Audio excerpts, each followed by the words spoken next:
റോമാ സാമ്രാജ്യത്തിന്റെ ചരിത്രത്തിലുടനീളം ക്രോസ് അഥവാ കുരിശിനുണ്ടായിരുന്നത് അതിഭയാനകമായ ഒരു പരിവേഷമാണ്. ഒരു മനുഷ്യനെ കുരിശിൽ തറയ്ക്കുന്നത് പീഡിപ്പിച്ച് കൊന്നുകളയാൻ വേണ്ടി മാത്രമല്ല, ആ പ്രോസസ്സിലുടനീളം അയാളെ അപമാനിക്കാൻ വേണ്ടി കൂടിയാണ്. അധികാരത്തിന്റെ ദന്തഗോപുരങ്ങളെ ചോദ്യം ചെയ്യാൻ ധൈര്യം കാണിക്കുന്ന ഏതൊരു വിപ്ലവകാരിയുടെയും ആത്മവീര്യത്തെ തച്ചു തകർക്കുക, അത് പരസ്യമായി പൊതുസ്ഥലത്ത് ജനങ്ങളെ കാഴ്ചക്കാരാക്കിക്കൊണ്ട് ചെയ്യുന്നതിലൂടെ ഭാവിയിലെ വിമത സ്വരങ്ങൾക്ക് താക്കീത് നൽകുക തുടങ്ങി പലതും അതിൻ്റെ ഡിസൈനിലുണ്ട്. അങ്ങനെ ഇരിക്കെയാണ് യേശുക്രിസ്തു ആ കുരിശും ചുമന്നുകൊണ്ട് ഗൊൽഗത്ത മല കയറുന്നത്. അന്ന് യേശു ചുമന്നത് കേവലം മരക്കുരിശിന്റെ ഭാരം മാത്രമായിരുന്നില്ല, ഈ ലോകത്തിലെ എല്ലാ മനുഷ്യരുടെയും സഹനങ്ങളുടെ ഭാരം കൂടിയാണ്. 6 മണിക്കൂർ നീണ്ടുനിന്ന ആ പീഡാനുഭവത്തിനൊടുവിൽ അത്ഭുതകരമായ ചിലത് നടക്കുന്നു.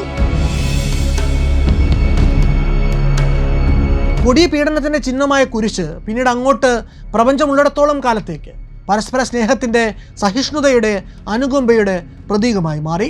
യേശുവിനെ ഇല്ലാതാക്കാൻ വേണ്ടി പണിതെടുത്ത ഉരുപ്പടി തന്നെ അദ്ദേഹത്തിന്റെ പുനരുദ്ധാനത്തിനുള്ള അൾത്താരയായി മാറി.